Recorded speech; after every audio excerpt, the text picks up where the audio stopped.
Hi there, welcome to our History of Dutch Agriculture edition of IFAMA 2020 Goes Digital.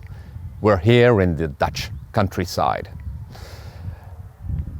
The question is, how did this country become so innovative, and how did we get second exporter of agricultural goods after the US, before Brazil, before Germany, before France? That is quite an achievement for a tiny country, just a stamp next to the North Sea. How did it happen? I'm going to describe it in a perhaps caricaturistic way, but probably it's very true. A panel will respond to the image you'll get from me right now. And the history probably can be described like this. In the beginning of the 19th century, a Dutch farmer was able to feed 3 people. That doesn't seem much, but a German and a French farmer could only feed 2. So the Dutch were able to feed 50% more, the Dutch farmers. And because they could feed more people, and because there was an economic boom as from the 1850s, we started to export.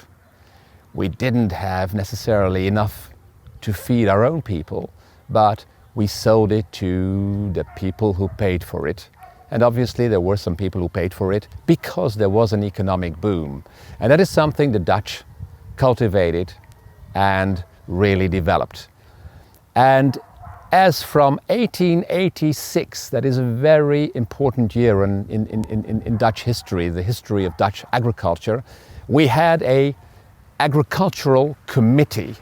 And that committee, it was called the Landbouwcommissie van 1886 in Dutch, the Agricultural Committee of 1886, actually created what we now call the triple helix.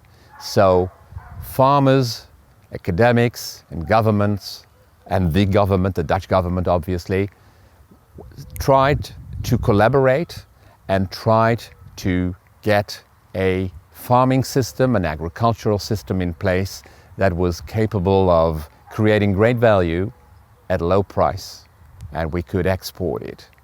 Now, that happened late 19th century. I won't go into the First World War, the Second World War, but the Second World War is very important. Germany lost, and the EU was created. And because we had created this great agricultural system in a tiny country, creating yields beyond belief for other countries, we could export. So that is what the country profited from. Actually, we're exporting, obviously, most to our neighbors. It isn't really a global export, but it is really a, well, regional within Europe export. But the tiny country saw the opportunity in the mid-19th century, and in the mid-20th century, it developed its competencies, and it developed the triple helix in order to always enhance yields. And nowadays we have a problem. The countryside I'm in is owned by Bart Kemp.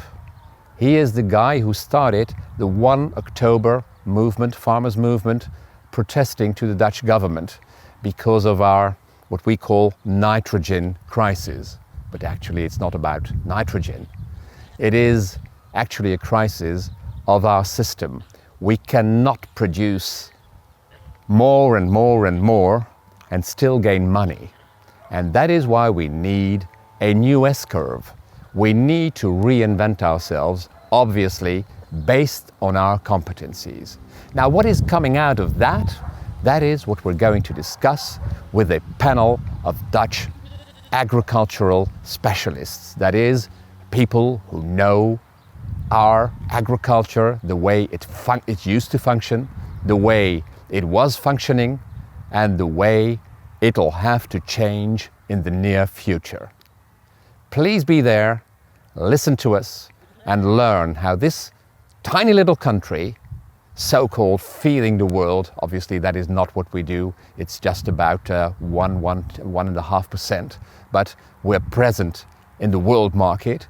How this country is going to reinvent itself.